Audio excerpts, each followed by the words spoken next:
I'm excited to introduce Carole Dean, who is an author, podcaster, and the president and founder of From the Heart Productions. Welcome to the show, Carole. Thank you so much, Tammy. So I wanted to start with, when I was doing my research about you and your organization, I loved the story of what you did with $20.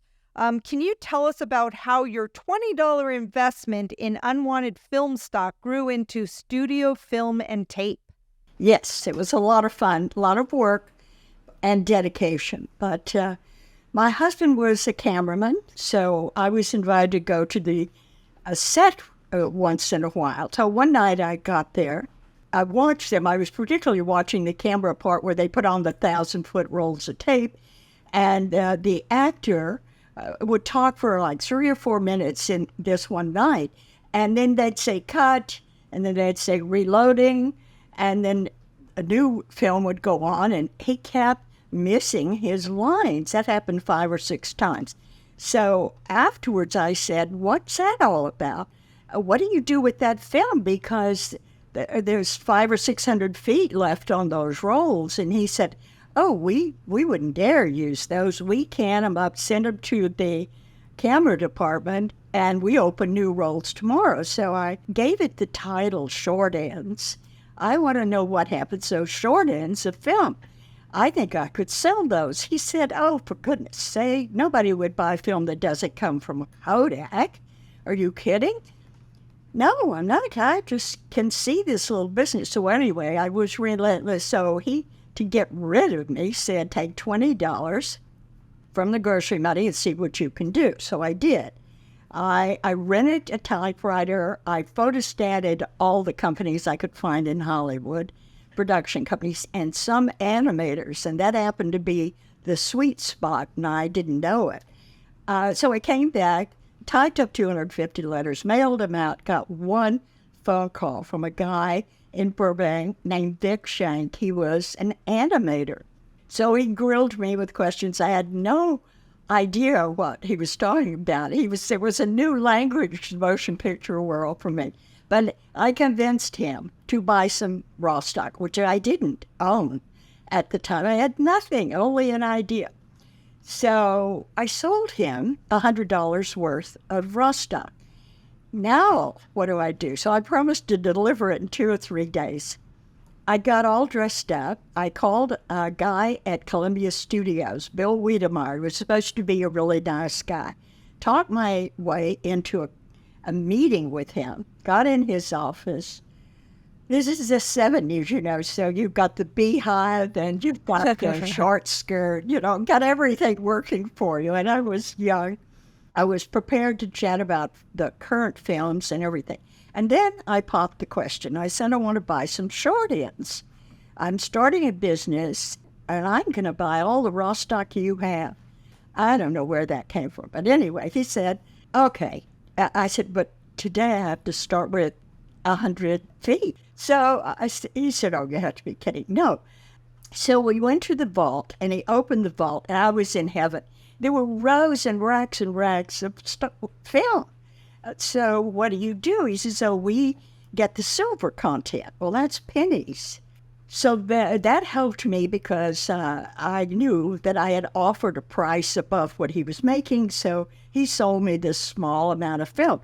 And I think that it wasn't 100 feet. It was a $100 sale. So I remember that I bought enough footage so that when I got home, I had a $30 profit the next day. I had written a check that I didn't have the money for, but I knew I could cover the check. And I had some inventory, and I was in business. So what I did was I kept calling him every 3 or 4 days. How are you doing? How's it going? And he said, Carole, I really like you, but you got to stop calling me all the time. So can I use you as a reference? Yes, he said. Just promise not to call me for a month at least. Then I was off and running. Okay, I had a sales pitch. And I took it from there. I just got on the phone, called people.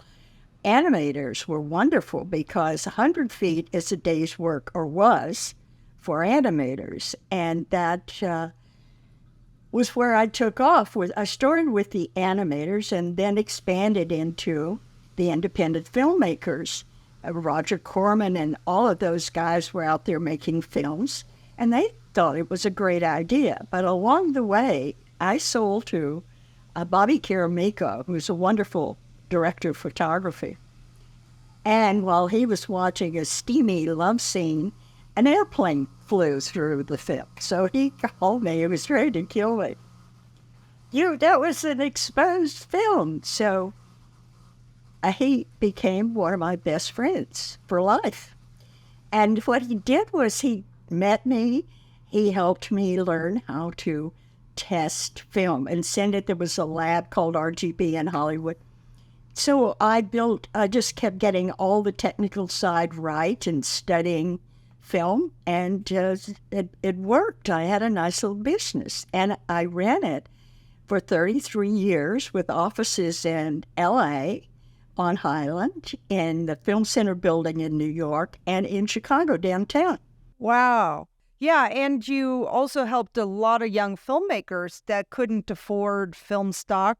Wasn't that also the case as well? Exactly. Oh, it was great to see all these young filmmakers come in, students, and because we had 16 millimeter, and Spike Lee actually bought, when we moved to tape, there's a tape with Spike Lee that he bought from us when he was doing one of his films at college. So we sold to a lot of filmmakers, and actually my dad started the student discount. There was never a student discount in Hollywood on anything. And Dad and I would watch movies every Sunday, so he kept talking to me about a discount. And I said, sure, I'll give him 4%. No, he said, that's not enough. So we argued till he got me up to 15%. We did that. And I put a little advertisement about it somewhere. In 24 hours, Kodak had started the student discount. And then Fuji, the student disc, and it just went all over Hollywood. And I was so happy that we changed the whole industry like that, with an emphasis on the upcoming filmmakers. So that's how that got started. That was a major company. You really grew that company. It was one of the largest film and tape companies in the world. In the world, yeah. No competition. It was Mother Kodak, and they ran the world. And if you didn't have Kodak film, you couldn't. You could get your crew, you could get your cameras from friends, you could get almost everything except the raw stock and the developing. And that you had to pay for. So what made you want to start From the Heart Productions? Well, my sister was invited to go to India with a group of people who loved Sai Baba. She invited me to go. I said, okay. Then she gets sick, can't go. I end up going by myself, or with this group, actually, but I really was alone. So we got there, and what happens is, at that time, it's the 70s, these women had these sticks, Tammy, and they would throw the sticks and say, oh, you have row 1, or you have row 20. So I don't know, but I got row 1. I thought, well, that's really nice. Wonder what this means, you know. I'm sitting there on the ground, and this small brown man comes walking around the building, and my heart just exploded with love. It was a great shift of energy for me, and it was a time where I got the message from him to go home and start a nonprofit called From the Heart Productions. That's all I got. So I said, well, what is this for? And he said, you will know. Well, what am I going to do? You'll know all these things. So I did that. I got home. I found my father had some heart problems when I got home, and he went in the hospital. And during this time, I filed for a nonprofit. Then about 6 months later, my father crossed over, and the filmmakers loved him because he would spend as much time with a student buying his first roll of film who knew nothing as he did with a a DP who came in and bought 30,000 feet. Didn't matter to Dad. They were all people, and he loved them.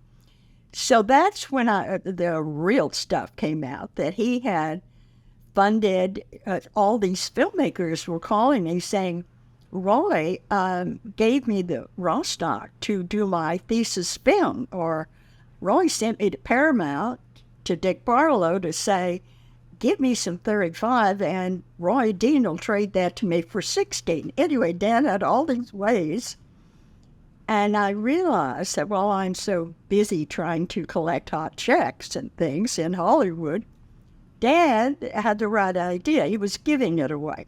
I woke up one morning with this idea to do the Roy Dean Film Grant and do a nonprofit, use the nonprofit, go out on the street, raise money in goods and services. And I immediately said, whoever this is telling me I don't want to do this, no thanks. I don't know how to do that. So I had a lunch with my marketing guy the same day. So we sit down in a nice restaurant. And he says, I woke up with the greatest idea. And he pitched me the same thing. This is the truth. Wow. And I said, oh, no. And I had all my answers ready. And he wouldn't take it. He said, no, I'll help you. You sold to Robert Townsend. Yeah. Well, we're going to talk to Robert and get him to help us. And he did, Tammy. Wow. It was wonderful. And he said, and we're going to... first, we're going to start right now. Do you have anybody that's been asking you for money or for film? And I said, on my desk, there's a young man, and can you believe it? This is 92 now. He says, he wants $3,500 in 16 millimeter film for free. Can you believe that? He said, give it to him. What? Yes, that's the start of your film grant. And I did, and he made a film for the Indians. And he stayed on the reservation, shot this film. Wow. Sweetest man that ever lived. It was so much fun to help him. So that was the beginning, and we had a year. He said, we'll have a year, we'll figure it out. And we did. We did. In those days, no internet. I had to mail out applications to people. So I put together mailing, I sent all this out. Nothing came back. And I was in my Chicago office, and I got a phone call from L.A. saying, the post office delivered mail today. And I said, come on. In Hollywood, you have to go pick up your own mail. She said, no. We have 3 huge baskets of applications for your grant. Oh, my gosh. That's when I learned that they always wait to the last day. I had given up. I had like 3 or 4 applications, and I decided it wasn't working. But it was working, and it has ever since. So I love that part of life. So why don't we talk about, what is a grant and how does it work? A grant is when someone wants to give you money to make a film.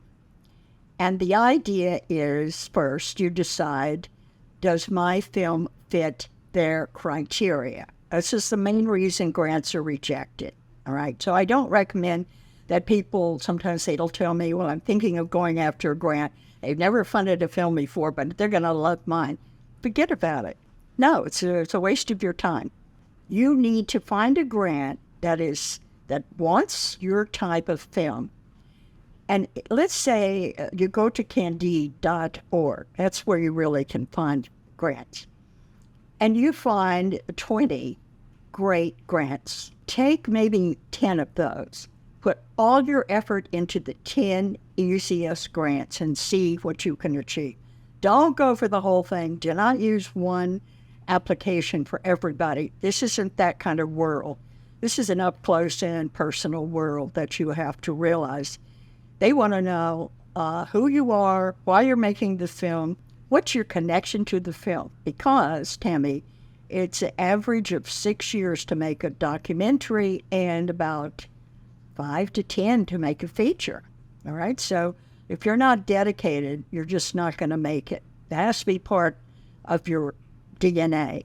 So why are you making it? It's the first thing, and most people leave that out. and they forget to tell you a story. They are storytellers, but when they get to the grant, they're so excited to tell you what camera they're using and all this other technical stuff, which is not important because grantors are looking for good stories, commitment from you. They want to know how you are associated with the material. What is your connection for longevity? And even if you've never made a film before, who's on your crew that has won awards and really knows what they're doing? Because if you surround yourself with good people, you can get funded. I've funded a lot of films for first-time filmmakers and been very proud of what they produced. Great. And then you also gave a reference to a website that has all the grants that you can apply to. What was the name of it again? Candide, CANDID.org. Thank you. I was kind of curious, what documents does a filmmaker need to prepare when applying for a grant? And I know that you named a few. I just, because I think that sometimes people don't, when they're thinking about a grant, it'd just be nice to have some tips on, okay, you need to, like you said, surround yourself with maybe award-winning people on your crew. Like, that's a good thought before you're filming. And I guess what I'm thinking is like, should filmmakers really be thinking about if they're going to do a grant way before they even start production? Or is it okay that they do it in the middle? Like, when is the best time to start thinking about and getting all your documentation ready to go? Because I'm sure that there are similar things to different grants, but then there's some tweaks you're going to have to make. Any kind of thoughts on that? Well, yes. It all starts when you decide you're going to make a film. When you truly are committed to your film, then you need to do a plan, just like you would do a business plan if you're starting a business. Where am I going to get the money? And one of the ways for documentaries and short films, there are some grants for features, but basically docs and shorts, definitely. So you make an outline. You say, okay, I'm going to do crowdfunding. I could bring in X dollars. I'm going to do film funding parties. I've seen feature films get funded just from funding parties over the country, traveling. Go to conventions and find my audience, bring my audience along and start funding early through audience. So you make out a plan. And this is what we do with our fiscally sponsored filmmakers who join us at From the Heart Productions. We help you create a plan because that's number one. So you say, okay, well, my film is perfect for grants. Good, because there's a lot of competition for grants. And I have funded many filmmakers who have applied 3 times, okay? So that, now you can apply this same grant to 2 grants a year you could apply to. But normally, this is over 3 years it's taken them. So they apply. We give feedback on every grant we give. So you learn what you should have done and didn't do, or it would just give you more information to improve. And then you come back to next year and you've done that and more. It's still tough competition. And by the 3rd time, when you've shown a great amount of improvement, you're dedicated, you're not going to give up. I say tenacity is the backbone of the filmmaker, right? They are tenacious. I'll tell you, they work holidays, weekends, 6 in the morning till 6 at night, and they never stop, and I love it. But this is the way it works in our industry. So the thing is to know that it's a long time effort for grants. Okay. And even if you don't get one on this film, we know who you are. We're not going to forget you. I was at a film festival one time walking along, and this woman joined me, and we're talking. And as she started talking about her film, I said, I know you. I know that film. I don't know your face or your name, but I know your film. And that's how all of us are who give grants. We carry your stories. And so you come back and we say, okay, My daughter and I work together. She helps me out. She reads everything. She watches. Then we argue about it and all that stuff, right? And fight over it. And then we bring in the judges and let them make a decision. But it gets really serious here because we get connected to the filmmakers. And when we give it to the judges and they don't choose who we want, then we say, come back. And we really mean it. And this is what you will get from good grants. You've got to be prepared for 2 or 3 applications. That's what I say. If you get funded on the first application, that's a miracle and good for you. But don't expect it. So that could be, go after grants for year 2 or year 3 or 4 would be my advice. Find your audience and start your funding through your audience by actually interviewing them and find out where they hang out online. I've got a whole blog on how to mine your audience for gold. You can Google that and find it because it's finding out who likes your film and why and where are more people like that. When you go after a grant, it takes time and you have to be prepared for that. But it's a wonderful group of people out there who are funding films. Are they asking for video, a video of you, a video piece of your work? Is that included in the grants? Are they asking for that as well? Do we ask for a video? Yes. Yes, we do. When I started in 92, it wasn't, we never got, only 50% would have a trailer, it's called. We want a trailer. Now, you can do it with your cell phone, so you don't have any excuse to say, I don't have the money, of course you do. If you want to make a film, you have to show us you know how to make a film. That's today's world. It's changed that much. You need an exceptionally good story written in your proposal. I give on my website is chapter 3 of my book, which is How to Write a Documentary Film Proposal. It's under resources, along with a lot of information on film funding. You'll find how to write a documentary proposal. I recommend you read that because you want to break your information down into sections because judges will usually be comparing one film to another film. And when it's compartmentalized so that we know the purpose, the history, the theme, it's easy to compare one to another. Do you ask for the script? On shorts and features, we want the first 10 pages, yes. Okay. And then what does your grants, are your grants for any type of film, features, shorts, and documentaries, or what's your niche that somebody would come? We have 3 grants a year that cover all of those. Webisodes, too. That is our spring, summer, and fall grant. And now we have 2 shorts. One has just passed, and that is for any kind of a short feature.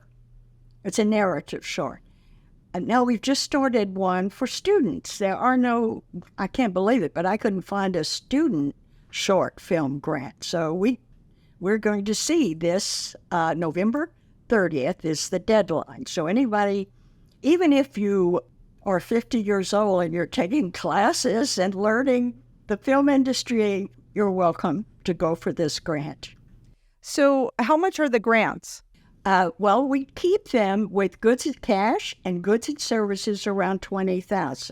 Wow. So we have so many people that are in the film industry that dedicated their hearts to helping emerging and established filmmakers who really need support, particularly the documentaries and the short filmmakers that have been with us for years. So we have sound recording, we have music composers, editors, lighting, hard drives. We give all kinds of things and basically, as one woman said who applied for the grant, I called her to say you didn't win. I used to call everyone, Tammy. I couldn't send them. Oh, my gosh.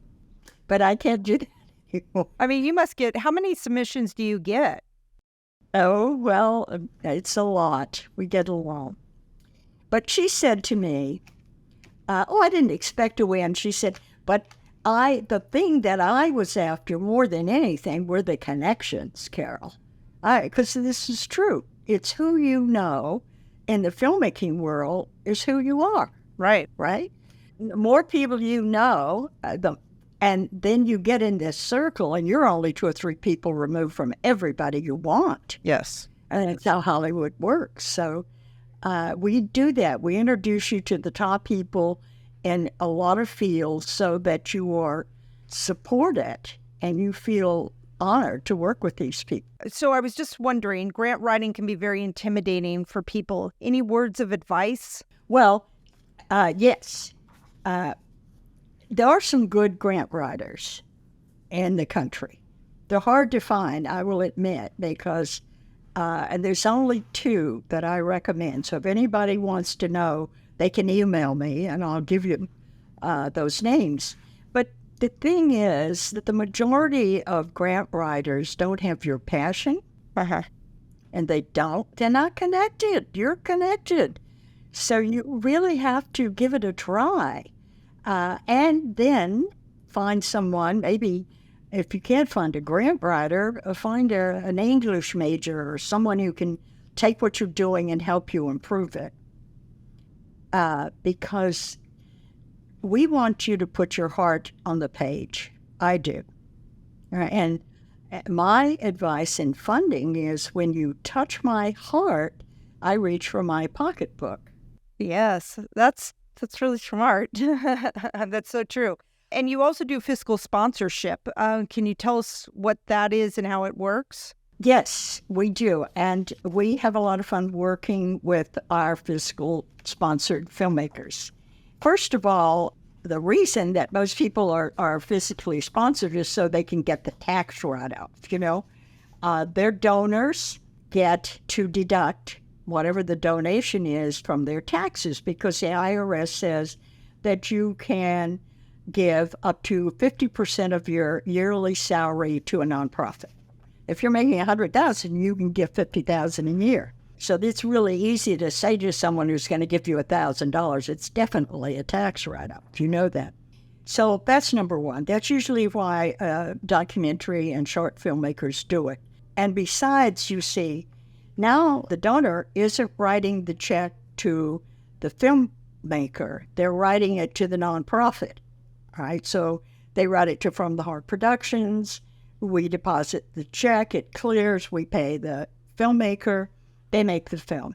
Once a year, they report to us on how they spent the money, and we'll send them a list of the amount of money that they receive from us during each year. By April, we want you to give us back a paperwork from your books or anywhere, Excel sheet telling us how you spent the money. That's our job. We want to make sure. And you pay yourself, fine. That's part of it. But you have to show us that you put the money in the film. And so donors feel comfortable when there is a nonprofit involved. They know that, one, they can easily write this off. And for donations of $5,000 and more, we report that to the IRS. So if somebody gives you $30,000, when the customer that did files their income tax, I have already sent to government the same information so they match it. There's never a doubt that they know that they gave them money.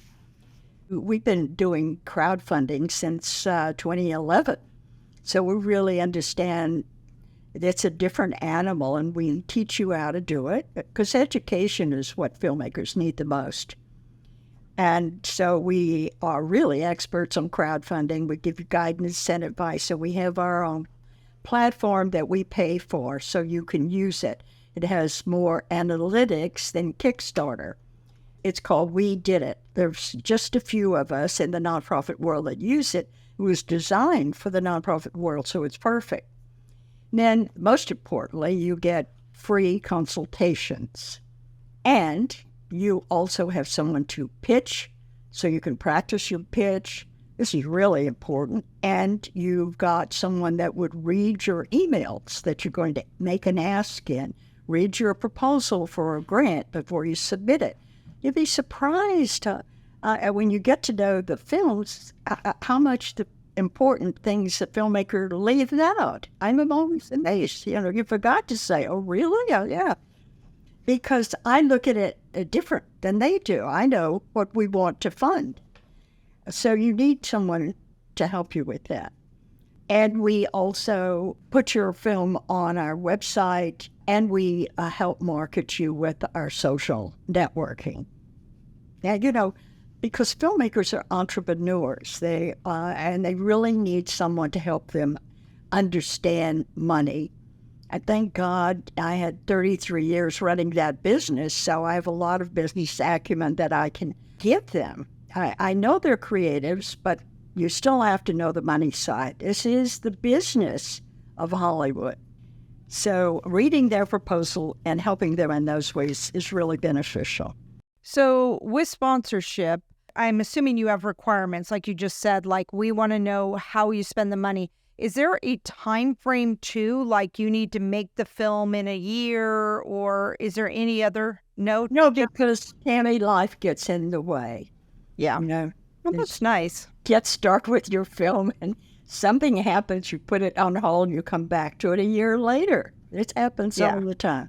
So then let's do a distinction between when would a filmmaker want to go like the route of a grant versus the route of sponsorship? Or do they do both? It's wise to do as much. No, that's a good question because 90% of the grants out there want you to have a sponsor. And we sign the contract. You don't. You read the contract, you say, okay, I'll live by this contract. Then we sign it for you. Then it's our responsibility to see that you do what you have agreed to do. Because some of these grants they want you to give them an EP credit or a producer credit, and some of them want a report at the end of this year or next year or some crazy date, and we all have to get involved and take care of that with you. Mm-hmm.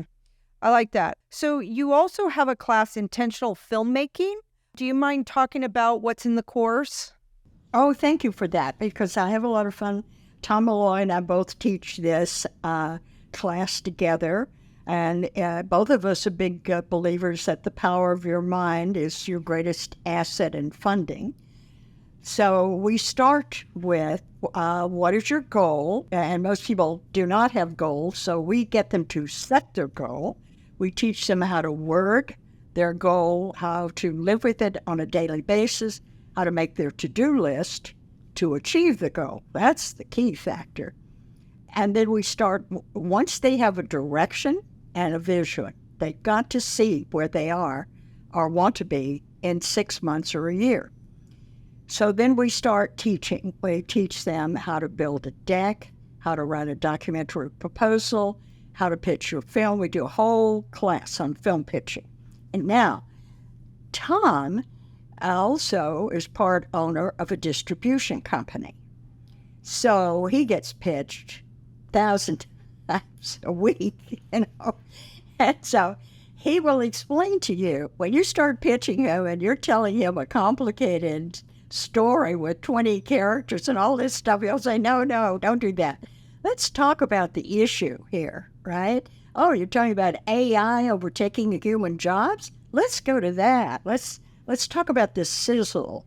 And we really help you find the essence of your story and make the pitch around that, because filmmakers are the carriers of too much information. They've been working on their films for years. They know so much. How can they put it into a under 2-minute pitch?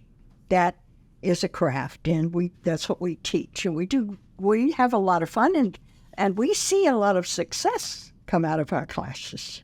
Now, is your class online, in person? No, it's online, but then... Is it recorded or is it live?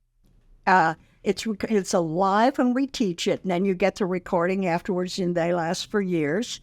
And then on top of that, you've got me to answer emails and help you with, what did he say? You have to get... Filmmakers need a lot of attention and support. Yes. And I think that's important, and that's what we do. We don't take many people in this class. 15 people, around that number is what we usually take. and we give them a lot of attention. So how often do you teach this course a year? Just twice a year. So September through January, and then February through May. And is this like once a week, once every other week? How often? Every other week. Okay. And then you also offer mentoring to filmmakers. How does that work? Yes. Oh, well, that's my angel program. Oh, I love this because you get to get into the heart of the matter. For example, I had a filmmaker in 2005, I think, say, I want to write a book. And I had just finished my book. So I said, oh, that's no problem. We can do that. Well, fast forward to today, I'm still working with the same filmmaker. She's on her third book. Her first book has been rewritten, now working on the third revision. It's a bestseller. And see, this is where I say life gets in the way. Things happen. But on the Angel program, you've got me to talk to, and we get over one hump after another or through problems.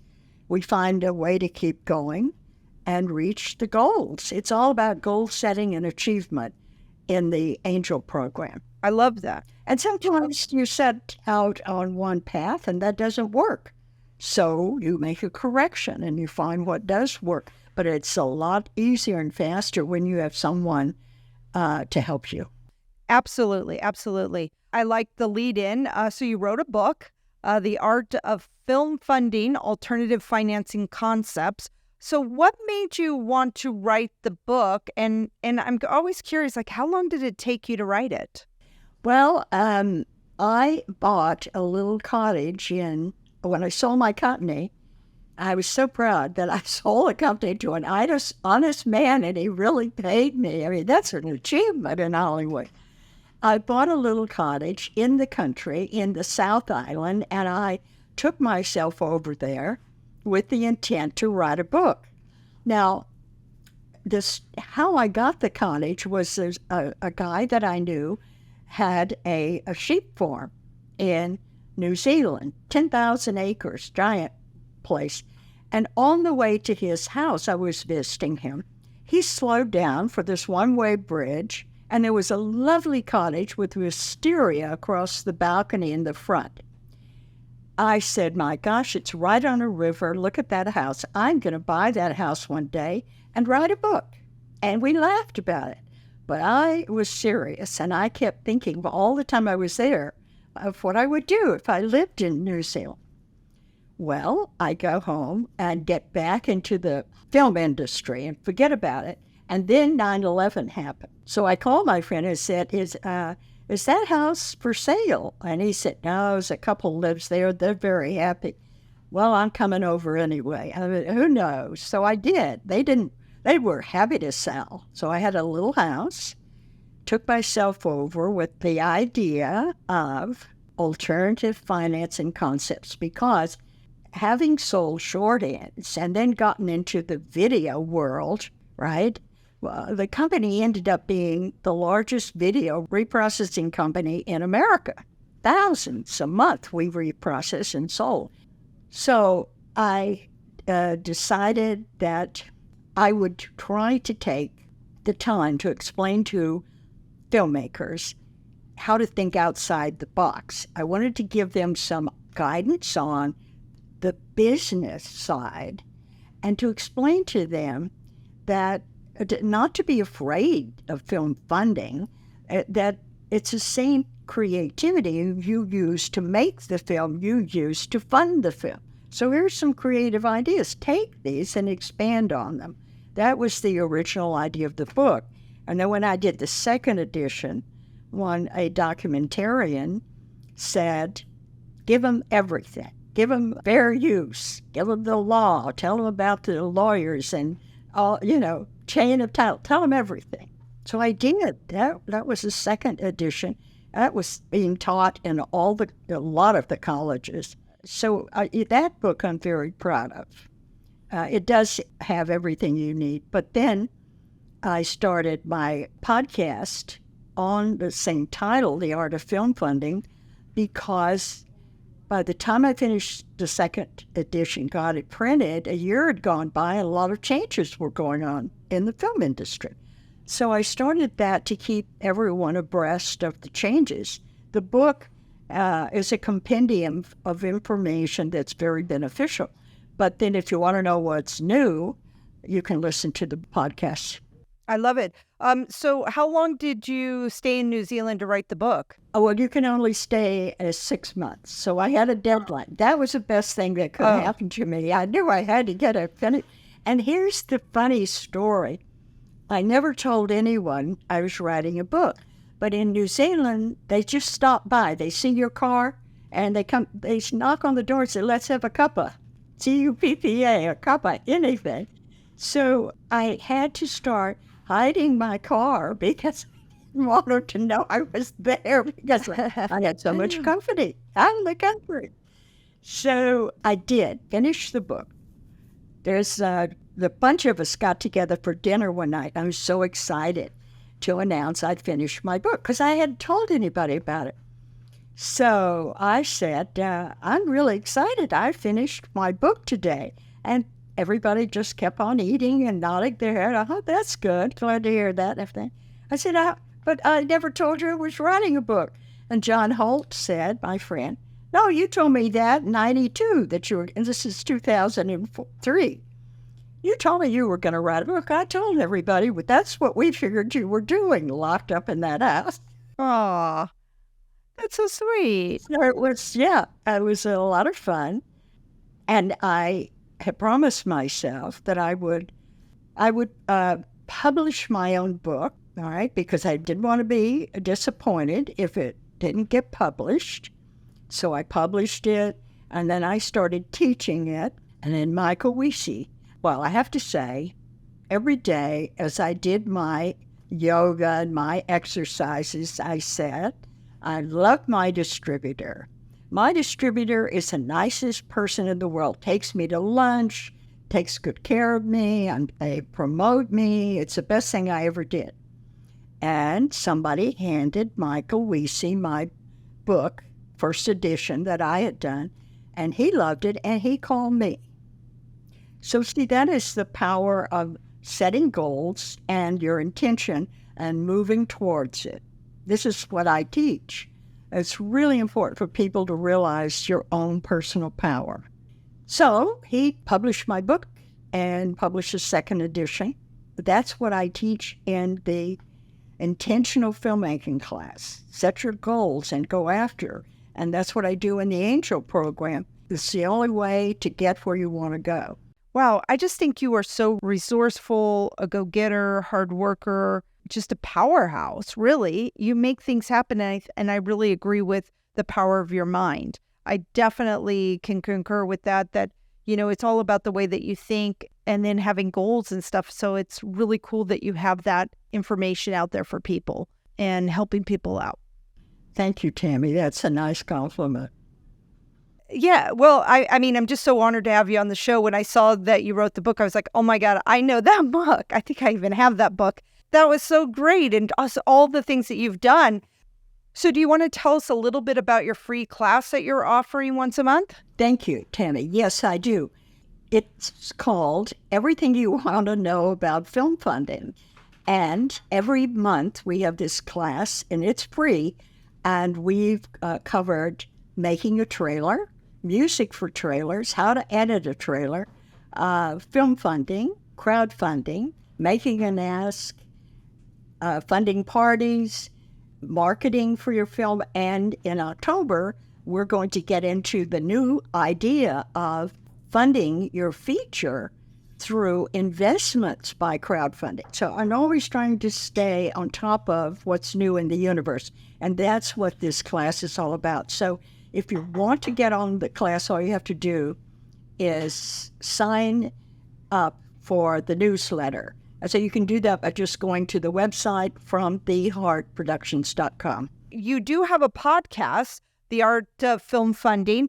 How long ago did you start it? And is that a weekly podcast? What do you do? Do you interview people? Yes, I do. I interview people in the film industry, and I have a filmmaker that's helping me now. So I only do like 2 a month, and she does 2. So we have one every week. Heather Lynn, she is the director for Kusama Infinity, that wonderful documentary. And she's a sweetheart. So she's been helping, and she interviews a lot of documentary filmmakers. And then I've been interviewing grantors lately to get inside their heads, and find out what are you looking for. And what's so wonderful is that it's all coming along the same lines. They all keep saying it's story we're funding. Now I have about 6 or 7 really important grantors on my podcast for people to listen to, so you can know who's reading your material. You can tune in to them and their personalities. I think that's beneficial for filmmakers. Oh, that's wonderful. That is so great. That's a lot. Yeah. So what projects are you working on now? I have this thing about writers and documentarians. There's so many great writers, and they have all these scripts, and they're trying to sell them and are looking for a production company to make their film. And I think that now's the time to become a producer. It's the only way you're going to get it made, because your odds are incredibly low. 50,000 items a year are registered with the Writers Guild, right? And they make 500 films in Hollywood. So look at that. It's almost impossible. Why not learn how to produce? So I started a class with my daughter, and it's 26 classes. There's so much to learn. But we really started off with funding, teach you how to fund, because the idea is this. Okay, so when you realize what a producer has to do, you're going to say, oh my gosh, I want to hire a producer. Terrific. Learn what a producer does, pick the stuff that you like to do, hire somebody to do what you don't want to do, and make your film. That's what it's all about. With AI moving into the industry, we need to expand ourselves. Whatever your hyphen is, you may be a writer, director. Well, now you should be a writer, director, producer, right? You've got to be able to do your own thing, to produce your own work. And the more things you know, the better chance you are to survive in the industry when you're up against AI. So it's 26 classes. You can jump in at any time as it's cyclical. We'll start all over again next year. And that is every other week. We go through trailers. We had a trailer expert on where budgets, how do you do a budget? How do you crowdfund? What do you do with music? Should I hire a colorist or do it myself? What does it cost? What are the benefits? And should I buy music or should I license it? There's so many questions a filmmaker has to know, and these are all producer items. So that's what we're working on now. And I got the approval from my friend Maureen Ryan, who is letting me teach her book, Producer to Producer. It's the best book on the market. Oh, that's great. Yeah, and it seems like if you know funding, because I know a lot of producers that don't actually know how to get the money. So, God, you're just like, get the money, then go into producing is just a good fusion, I guess. Exactly. Let's say that you take the course and then you get some money, you hire a producer, then they start talking producer language, and you know what they're talking about. They're not over your head now, right? Oh, I studied that. Oh, wait a minute, I'm going to look that up in Maureen's book, So you're on par with the person you're hiring, and that's very important. You don't want anyone to bamboozle you, as Spike Lee would say. I love that word. And that happens in Hollywood. Well, I think especially if you're a filmmaker and it's your film, the more that you know a little about every position, the more powerful you'll become, because you really need to know if you're being steered the wrong way, and I think in this world, unfortunately or fortunately, we need to know a lot more than just the position we're in. Exactly. It's very important. That's exactly why I started the class, to empower writers and documentarians, particularly those two groups. And I guess, emerging filmmakers that want to make shorts. Definitely, it's good for them. In closing, any last encouragement to our filmmakers out there looking for funding and wanting to make their film? Yes, I'm so glad you asked that, because I think it's important to realize that the power of your mind is your greatest asset in film funding and making your film. All right. So I think filmmakers, I teach my sponsored filmmakers every other Saturday. We've read Think and Grow Rich. We've read The Living Universe, Dean Radin. We've studied all of these books together. It's so much fun. They love it. We're on 369 now. And the point is, even Dean Radin said after writing both of those books, we're all psychic. You just have to get over it, accept it. Filmmakers have to use their creativity on a daily basis because they make hundreds of decisions during the filmmaking process. And when you learn how to touch into your own inner self and pull on that knowledge that's coming from the universe, you're much further ahead. So it's the power of your mind is your greatest asset. That's really what I want you to know. And I recommend that you get from the library that old book, Think and Grow Rich, and let Napoleon Hill take you chapter by chapter, hold you by the hand, and help you make your film. I think it's a book written for filmmakers. And the most important thing is that you must have faith in yourself and confidence in yourself. Those are paramount to your success. And you'll have to realize that the film industry needs you. You are the magic. I love that. Thank you so much, Carole, for being on the show today. This was so delightful and packed with information. Great. You're so welcome, Tammy. Thank you very much for the opportunity. Thank you so much for listening. I encourage you to get out there and make a film. Reach out to your local filmmakers group to get involved and connect. Please subscribe to the show if you like it, and follow me on Instagram at Tammy Magaro. Until we meet again, what's your story?